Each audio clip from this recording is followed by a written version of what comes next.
I'm Eli. I'm going to give you a quick demo of DiagPro. So the app is very easy to use. There's no setup required.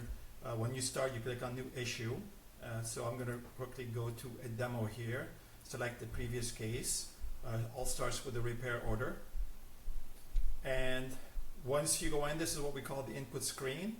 You can scan the VIN number, or you can enter the vehicle information manually. But once you enter the VIN, click enter, it populates the details of the vehicle. You can enter the mileage, what the customer complaint or symptoms are. Here you can copy and paste. Or also newer versions have a microphone, so you'll be able to actually tell it what the problem is. In this case, check engine light is on. Any service repair history on the vehicle, copy and paste it here, that'd be great. You put in the DTCs, also you can enter manufacturer codes. And then it starts to interact with you and ask you what troubleshooting steps have you performed, if any, what were the results. This is basically if you pick up a repair after, on the second day, for example, you were not successful, it wants to learn what you've done so far. You submit this information, it analyzes it, and it comes back with clarification questions. Here, it notices you have a P2002 code, which is a DPF efficiency below threshold. It asks you, has a DPF been inspected for physical damage? Are there any noticeable symptoms like reduced engine performance? In this case, in this demo, we just left all these blank. And it goes on and says, okay, you have a P0136. That's an O2 sensor circuit malfunction. Was the oxygen sensor wiring inspected for damage or corrosion? Again, you answer this question. You have a P0401. That's an EGR flow insufficient detected.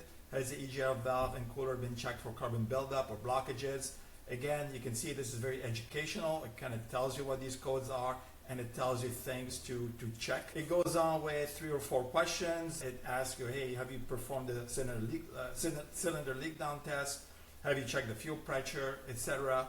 And then after you enter all this information, or just in this case, we left it all blank, it analyzes it, and then it comes back and tells you, here's the most likely root cause. So the combination of P2002 and P0401 codes often indicates a cracked or internally damaged DPF. And this is, by the way, common in these VW TDI engines. So it correlated the TSV information and information from the manufacturer with the codes to tell you this is the most likely root cause. If this is not it, it gives you all the other possible causes. That could be EGR filters clogged, or it could be faulty EGR valve, etc. You get recall information on the vehicle. It gives you all the TSVs from the manufacturer. You can click on any of these, you can read them, but all this information is already comprehended in the conclusion. You can also look for maintenance schedule if you don't know for this vehicle. Again, coming straight from the manufacturer. You can go down, you can scroll, expand.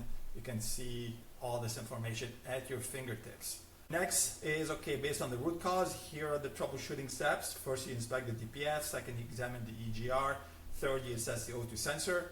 All this information is come and summarize what to do, but if you have no idea how to do a DPF, you click on the instructions and you get step-by-step instructions on how to do this, including the parts you need with the part numbers, the tools required, the time it takes, and also any recommended inspections or repairs to perform or recommend to the owner. There's also related videos. You don't have to go search on YouTube where you have thousands of videos. We have pre-vetted the right ones. Here we have found 3, one which is cleaning the EGR filter, another one on DPF replacement, and the third on the EGR replacement. So all this information at your fingertips, it's highly accurate, and also you get stuck or you have any other question you want to ask, there's real-time support. The EI has all the information about the vehicle.